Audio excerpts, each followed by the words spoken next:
मैं आशा रानी गुप्ता बिखरी मोहब्बत टूटे दिल का अगला सीन प्रस्तुत।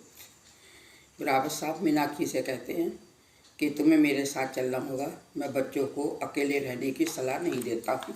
उसके आगे और कल ही चलना है। रावत साहब ने आवाज़ दी अपनी पत्नी सुषमा को।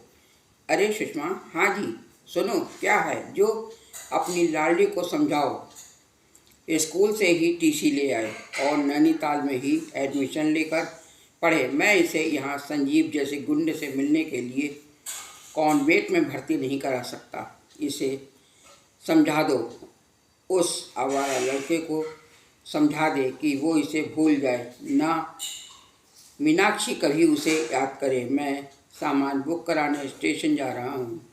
मीनाक्षी उदास सी उठी और कपड़े पहनकर स्कूल टीसी कटवाने के लिए चल दी। कॉलेज में संजीव से मुलाकात हुई तब संजय ने मीनाक्षी को उदास देखा तो बोला, आज क्या बात है जाने मन, उदास क्यों हो। मीनाक्षी ने अपनी बेबसी की कहानी संजीव को सुना दी। जब संजीव ने सुना मीनाक्षी के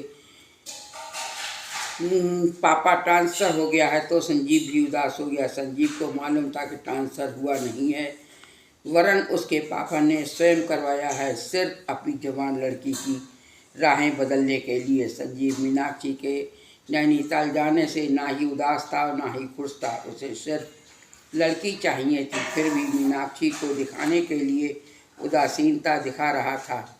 जब मीनाक्षी घर जाने लगी तो संजीव से वादा लिया कि आप नैनीताल अवश्य आइएगा, चाहे कैसे भी आए, मेरा मन आपके बगैर उदास रहता है।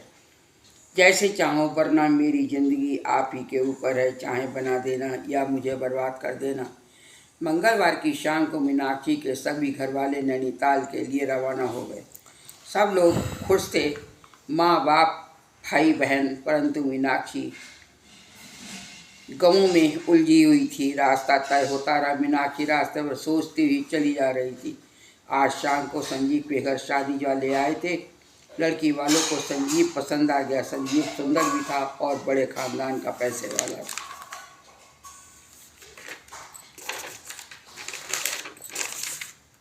लड़की वाले 1000 रुपये से रोक कर गए। अपनी लड़की का फोटो साथ ले लाए थे। वह संजीव को वह उसकी माँ को दिखाया। सबको लड़की पसंद आ गई। शादी की तारीख निश्चित करने के लिए संजीव की माँ से कहकर अपने घर वापस हो गए।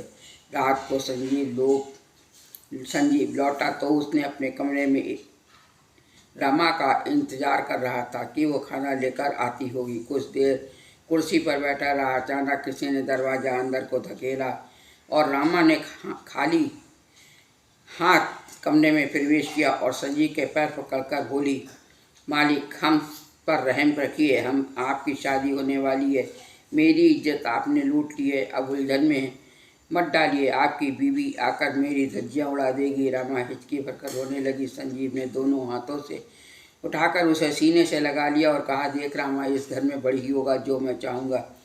बीवी मेरे पैर की जूती बनकर रहेगी। फिर तुम ही तो कल कह रही थी कि अपने पति को कोई बिना नाय खाना नहीं खिला सकता। संजीव बाबू, मैंने सपना देखा था, वो पूरा नहीं हो पाएगा। नहीं रमा, तुम मेरी असली पत्नी हो जो सुख दुख में मेरा साथ देने को राजी हो।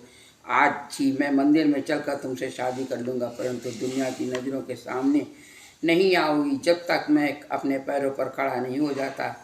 ना मांग भरोगी ना भिक्षिया पहनोगी। बोलो, तैयार हो? हाँ संजीव, मैं हर सांस तक तुम्हारा साथ देने को तैयार हूँ।